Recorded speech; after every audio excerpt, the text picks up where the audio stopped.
Renaissance Italy, baby! This episode takes us back to the cobbled streets of Renaissance Italy, baby! Where everyone painted or got stabbed. Sometimes both, depending on the mood. Jean-Luc, yours truly, fearless host, will gather my team of literary desperados for a thrilling romp through the works of Futarelli and Constantine Franklin. No relation to Ben. Twice in the game. Todd Bramble chimes in with his ever-useful brand of nonsensical wisdom, while Doug Steadfast, ever the skeptic, questions whether any of this Renaissance stuff actually happened, or was it all just a dream? Could be. Could very well be. But before all that, Cornelius Cuckupine, welcome back to the show. How are you today? Thank you, Jean-Luc, for having me today. How am I? Yes. I am within myself and in my brain less than satisfied. And I'm good as well. So, I didn't ask well, deliberately. Despite that, I answered my own question in lieu of basic politeness. We have each written some excerpts, poetry and otherwise, in the style of the famous Renaissance Italian writers. To start us off, Cornelius Cuckupine, do you have your excerpt? What will it be? What will you read for us? What will you convey through the medium of literacy? What will I convey? That's a question only fit for the conveyor, Jean-Luc. And as a man who has been on many conveyor belts, today I am going to read a short excerpt of my work, which is indeed today I am going to read a short excerpt of my work, which is indeed based on inspirations, drawing inspiration, duly from works of Italian Renaissance art, because of course I spent many of my early years, especially my late 20s, early 30s, in Italy, in Rome and Venice mainly, where I learned how to sail on the Venice canals in my canal boat. And during that time, I also wrote a lot of writing with my hands, but not my feet. And listeners, I can gladly attest to this fact. He still has quite a tan. Quite a tan. Well, thank you, Jean-Luc. It's like sitting in the room with Tom Cruise. Wow, I can't imagine any higher praise coming from you, Jean-Luc. The man without a tan, but with a large backbone, which befits his entitled nature, but entitled in a way that he earned the title of Jean-Luc. Perhaps if I was a little bit taller, I could reach the high shelf for the cookie jar, but alas, no cookies for me today. Yes, and if my feet were wheels, I'd be a bike. A little preface, just a little extra for the readers and the fans out there to get a little bit of the background on the story. This was indeed while I was on a canal boat in Venice learning how to kayak properly with proper form, and I saw something very topological in nature. Topology, of course, is something to do with shapes and shit, and I know my shapes as well as the next man, but I do. Do you have a favourite shape? A favourite shape? A favourite shape. Jean-Luc, that is a very interesting question. What about the humble rhomboid? The humble rhomboid? The humble rhomboid. Sounds like a name of a band to me, not a fucking rhomboid. Shape. My favourite shape is the triangle, because it has 3 sides, typically, equilaterally shared, not in its length, but in its point of focus, which reflects a lot about how I view the world. But perhaps it's a split focus. By definition then, unfocused. Split it between 3 points. That may well be true, Jean-Luc, for the untrained eye. Thusly as myself, The 3 points can coalesce into a big point, which allows you to focus on a wider area of the triangle and therefore see the bigger picture within the picture of the man. But enough about that. Would you like to hear my story? Please. Topological Sam. The Quest for Absolute Totality. Written and conducted by M. Flinger Jr., Senior. Chapter 1. Not all is what it seems. Topological Sam was a man like any other in many ways, but also, unlike other men, he was a man unlike other men in some ways. Right, slow down, I hear you say. Okay, let's take it back to the beginning. Chapter 2. The second chapter. The year was 12 minutes past GMT.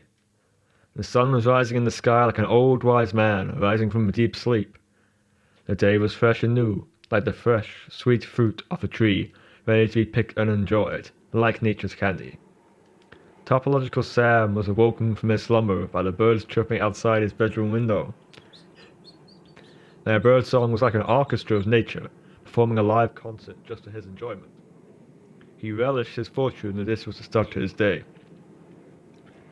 He crawled out of bed and touched his soft skin with his palm. The warmth radiated throughout his body, filling him with purpose. "I'm alive," he whispered to himself, "and I can do with that whatever I choose." Topological Sam had dedicated his life's work to the study of topology. Obviously. "It's what it says in the tin," he always chortled when everyone asked him why he was called Topological Sam. However, with the current changing socio-regional paradigm shift, topology had become a contentious and dangerous subject. Men around the world were disappearing simply for having the word topology in their title. Despite Sam's love for topology, he knew when everything was too much. He loved topology, but he loved his life and literal being more. Chapter 3.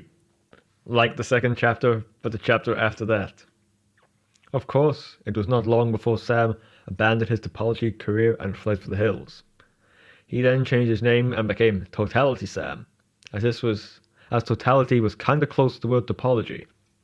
This meant he had to acquire, of course, a deep understanding of totality to keep under the radar in case somebody asked him about totality and he didn't know what to say, and then became suspicious and questioned him on topology. Then he would answer in detail, and they would logically uncover the similarity between topology and totality, and hence deduce he was in fact Topological Sam. This would be very dangerous, as they could sell Sam to the topological authorities, and well, you know as well as I do. Let's just say there would be no topological or totality Sam. That didn't happen though, and Sam lived a wonderful, fulfilling life in the field of totality. Epilogue. 36 years later. The end.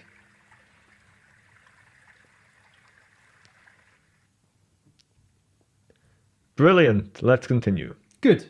I will be... Did you enjoy my reading? Did Yeah. it provide you pleasure within your brain hippocampus? No, Can you read? I can read well enough for the purposes of this podcast. Excellent. I will now read another work from my poetry book, Caustic Aberrations, which was alluded to on our prior episode, episode 1. Which you can check out where? Check it out on patreon.com. All our episodes, as you know, are put up on YouTube for 1 hour. You have 1 hour to listen to them, and then they are relegated to the vaults of Patreon. Patreon.com. Patreon.patreon. /patreon.patreon. Yes, exactly. But now, Without further ado, without further ado, Shandy from A Dirty Glass.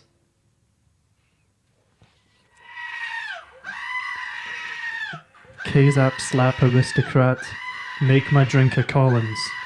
Where did all my loved ones go? Blown in the wind like pollen? I faked my death to win a bet, rolling high to win a jet.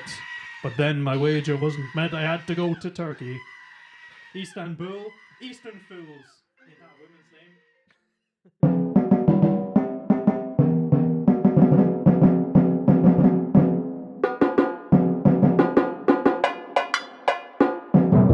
Danny, you're alive Hello. on the Fresh Suzette podcast. Hello, I am Danny. Cornelius Cockupine. How's it going? I was good. I was walking back home from work and I had a light bulb on. I was like, oh, Who is this? Who is this? this is Danny Carlisle. No, I think you're misunderstanding. Maybe I'll pass you over to my colleague. Who is this? This? Who is this? Who is this? By Danny Carlisle, an improvised poem by a man who is walking. Who is this? He said as he was walking home. I feel like something is amiss. A mismatch. Suddenly he looked down. His socks were of different colours. One was a beautiful azure blue, the other a teal green. I do wonder, I'd ponder, what could this mean? Because he was too busy looking at his shoes and socks, he got hit by a car, embedded in rocks. That is the end of the poem. Thank you very much for that poem, Mr. Carlisle. And that was just off the cuffs, was it, Mr. Carlisle? It was. Very impressive. Okay. And what kind of cuffs are you wearing? What kind? Yes, raw denim cuffs. Cufflinks. Hello, this is Frederick Batchelor. I'm a long-time fan of the podcast and I'm just calling in because I've got something I'd like to say to you both. And what's that? What's that? What is it that you would like to say to us both? Well, Why not say it firstly, to each of us individually? I'd like to say it to you individually as a unit. Oh, it sounds like you might have another call there, Jean-Luc. Sounds like someone's at the door! Can I still say what I really wanted to say? Yes, you may. Say it. Well, I'd like to say thank you to Mr. Luke and Mr. Cockupine and to a less extent Mr. Carlisle, because I'm not a big fan of him, because we all know what he's like. He's a fucking piece of work, isn't he? The Fresh Suzette podcast helped me through a really difficult period in my life. When last year my son was diagnosed with prepubescent largening of the upper wrist, and he had to be put to sleep. And while I was in those hospital wards, I listened to the Fresh Suzette podcast every day, and it reminded me there's still a little love in the world, however dark my thoughts had become. Well, tomatoes, tomatoes. This is a different poem, which I'm not continuing with. I am starting anew. It's called In the... Wow, thank you very much for that poem, Jean-Luc. And while I have you here, could I ask what the deeper meaning of that poem is, in the sense of what it means to you? It is a true story. A true story, A you true say? story. Does that mean what you uttered is true? There were originally 2 Forsyth children. Yes, me, 9 years old, and my brother, 3 years old. Okay. But what is real is what can hurt us. So if we do not sense the world through things which are real, we become invulnerable. Would you agree with that assessment of the current time? I would... Do you like cats, Jean-Luc? I don't oppose kittens conceptually.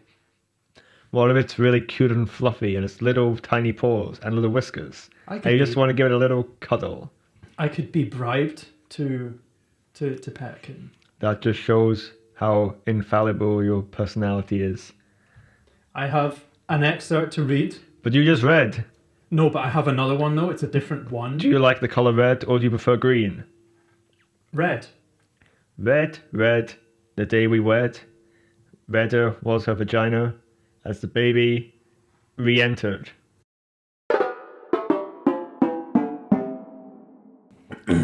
Well, where to start? Where to start? Well, perhaps at the end. That's all we have time for. Ladies and But I gentlemen, wanted to ask about audio sigil phonics. make it quick. You didn't elaborate on the phonics. You said you did it for later. Can you hear it? Now it's later. Phonics is when you use... When you're a fucking phony, Jean-Luc, you fucking phony! No, it's when you use a phone belonging to someone called Nicholas. And that's all we have time for, And that's folks. all we have time for. I'll handle the outro. And that's all we have time for. See you next week. Well, no, you will hear us next week. You will hear us next week. As we come to you through your eardrums, reverberating through those 3 little bones. Renaissance Italy, forever. I believe that's... Renaissance, Renee, see you later. Renee, see you later. Renee, see you later. That's what I said. Bye, guys. Bye. I don't.